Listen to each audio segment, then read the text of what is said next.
Hello everyone. Today we mark the beginning of a new year. For many around the world, today is the day of peace and relaxation. Last night, the world over, the sights and sounds of fireworks accompanied celebrations. But for the Myanmar people, today marks the 335th day of the coup, where the signs and sounds of explosives signal fear and danger. For almost a full year, we have witnessed the true horror of military brutality and dictatorship. Last year, the military brought us nothing but pain and suffering. My message to the military junta this year is clear. No matter how you oppress us, we will never give up. Every time you strike at us, we will strike back threefold. The pain and suffering of 2021 would turn to victory and joy in 2022. The losses of last year will become gains this year. Last year, the military reduced our country to ashes. But this year, from those ashes, a stronger, better, federal democratic union of Myanmar will rise. And we will succeed. For the first time in our history, we will finally be truly free, democratic, and independent. Never again we will tolerate despots, tyrants, or dictators. Never again we will suffer under cruel military juntas.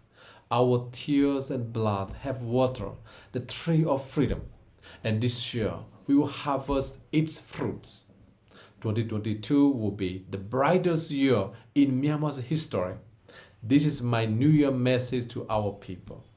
You may ask, how can I be so sure of our victory? Why am I so positive when the military continue to kill and torture? When the suffering of our people continue and worsens? What drives me to confidently say that 2022 will see the military defeated? In the last 11 months, we have made a great strides, both in Myanmar and internationally. The noose is tightening around the junta's neck, and they know it. Fewer and fewer countries are willing to meet and negotiate with them. Sanctions on the military and their officers and cronies, businesses are being added regularly. Even the highest level of the military are feeling the effects of their actions. Formal recognition of NUG will signal the beginning of the end for the junta. And we have already seen serious steps taken by the Czech Republic, the US, the UK, France, and the EU itself.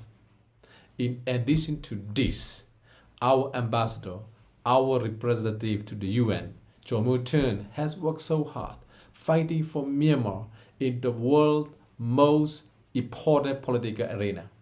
We are also so pleased to see the military attempts to have our ambassador Myanmar removed from office and replaced with a military crony have so far failed.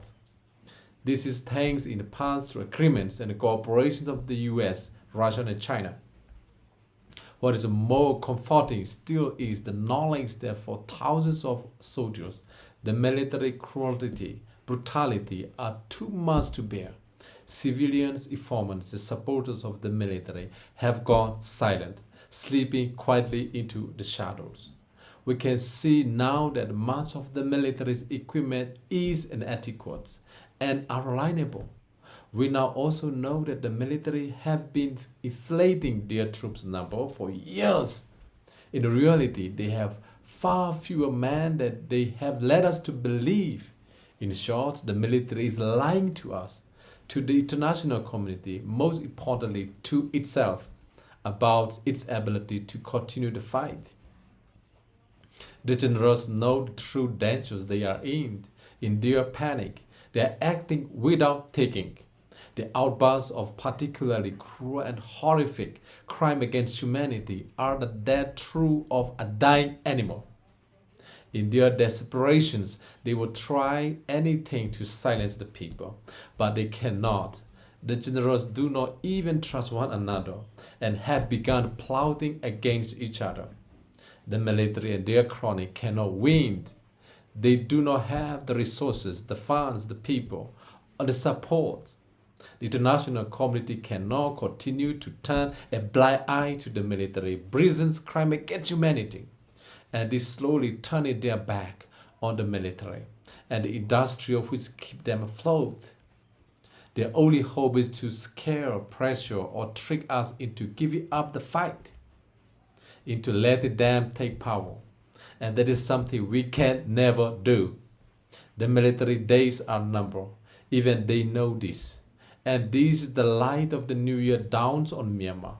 Let us all move past the horror, tragedy of the military coup of 2021 and embrace the peace, the prosperity of Federal Democratic Union of Myanmar in 2022. Once again, Happy New Year.